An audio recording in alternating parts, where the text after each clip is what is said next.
Where we from, bullies get bullied. The words of grit and grind legend Zach Randolph towards a combative DeMarcus Cousins.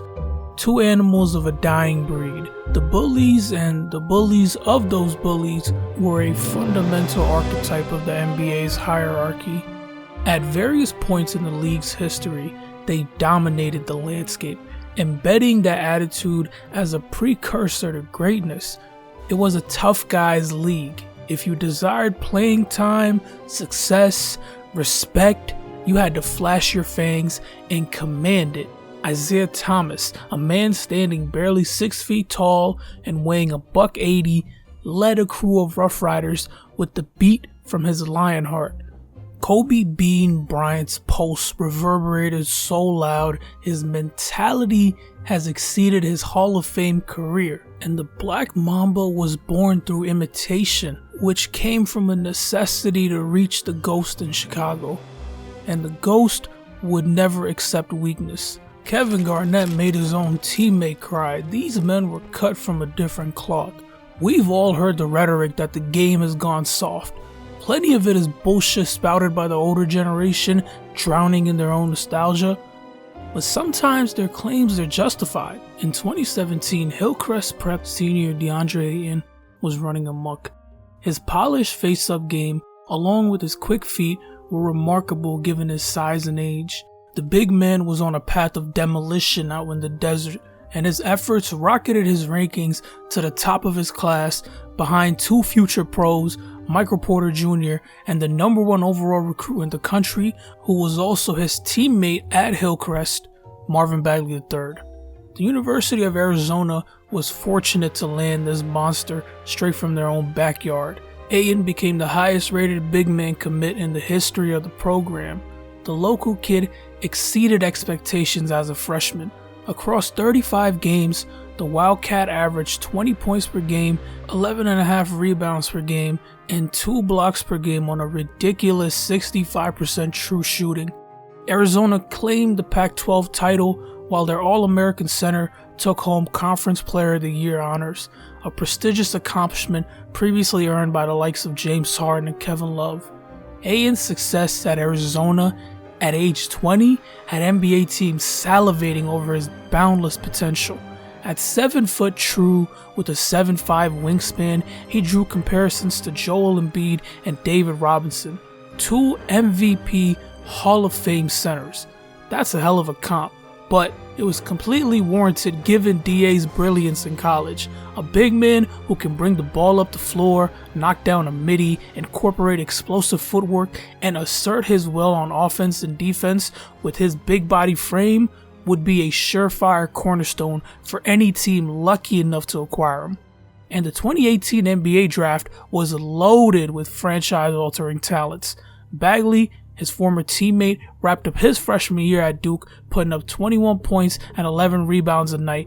And despite their excellence, neither man was named National Freshman of the Year. That distinction went to Oklahoma guard Trae Young, which doesn't even account for the fact that the best player in college basketball in 2018 was Jalen Brunson.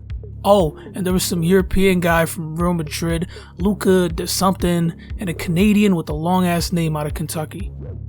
With the mother load of talents available, whoever secured the first overall pick would ensure their organization's revival, and the Phoenix Suns, following another year of mediocrity, were blessed with the #1 overall pick and a chance to rewrite their destiny.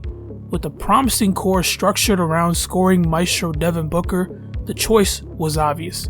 In the 2018 NBA draft, the Phoenix Suns selected DeAndre Ayton, a decision universally approved at the time. A grade A report. There were concerns about Ayton's motor from the beginning, a malignant disorder as we'll come to learn. Throughout the duration of his tenure in Phoenix, it always felt like he was one step away from a breakthrough. We only witnessed brief demonstrations of the world breaker who was foretold. He's a natural board man and has all the tools to be a defensive menace, and on the other side of the ball, he has an arsenal of weapons fit for any scheme. Ayton's skill set is so vast it's almost a deterrent. His bag is deep and his jumper is smooth, but he fails to utilize his frame and punish defenders down low. This guy honed the hard stuff but stumbled on the basics. DA's dish has all the desserts but lacks the meat and potatoes, and usually this jumper-oriented playstyle at his position would denote him as a stretch big. But DeAndre Ayton does not shoot the 3-ball, which necessitates that he establishes a presence in the trenches, but his struggles with injuries, and more severely, his wavering commitment have halted his ascension. The Phoenix Suns were great ones. I know that's hard to picture given their tragic fate this season, finishing short of the play-in tournament despite harboring two of the greatest scorers on the planet and a former All-Star as their third option. And the real cherry on top is that their lottery pick, which would have been a consolation prize, belongs to the Houston Rockets. But 3 years ago, they were the best team in the world with a record of 64-18. This followed a breakout 2021 season where the Valley Boys, in their first playoff appearance since the Steve Nash 7 seconds days, reached the NBA Finals, ultimately falling to Giannis Antetokounmpo and the Milwaukee Bucks. Coming so close to the summit of the mountain further galvanized this hungry core's efforts. So, their dominance in the regular season the following year signified a future of radiance. But then they were brutalized in battle. In 2022, the Dallas Mavericks were experiencing a resurgence of their own, and standing in their warpath that postseason was a Phoenix team ill-equipped to counter their three-point barrage and the sheer, overwhelming brawn of franchise star Luka Doncic. The infamous Game 7 massacre of that second-round matchup was the killing blow to this unit's run at contention. He calls Deiphobus, demands a spear, in vain for no Deiphobus was there. Death and black fate approach. This line from Homer's Iliad captures the desperate outcry of Hector, Prince of Troy, who hails his brother Deiphobus, only to discover he's absent during the dying light of Hector's duel with the hero Achilles. Deiphobus was considered the fiercest of King Priam's sons, but he was unable to assist his brother when he was needed the most.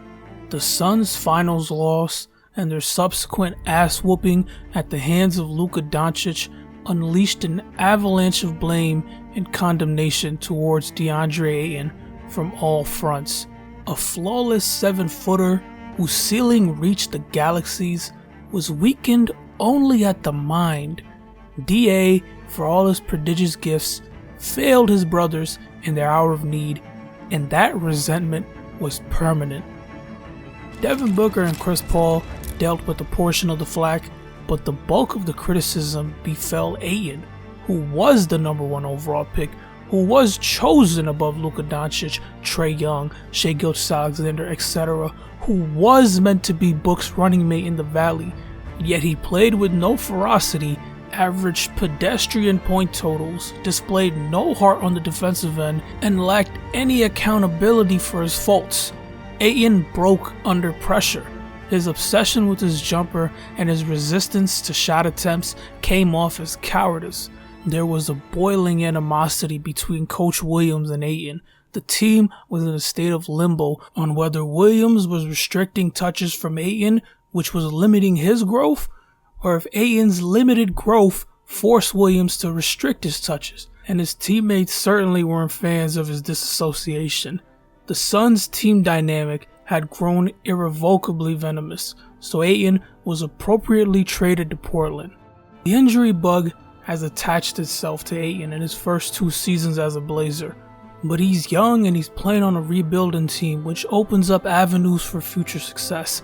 Dominating, as he's so boldly labeled himself, may not set the world ablaze in his current situation, but at this point the expectations have drastically decreased. DA is going through his Andrew Wiggins saga. Redemption for him means contributing as a key player on a future contender. He may very well never break his limits. His faltering attitude may be a curse he'll never lift, but dominating may still lurk beneath. You can see the monster if you look closely, a dormant titan who could awaken any day. In Ayton's first game returning to Phoenix, Devin Booker made an interesting remark about his former teammate. "He played extra hard tonight. I seen that, And my challenge for him is to play like that every night. If DeAndre Ayton played like that every night, he'd have it all. Thanks for watching.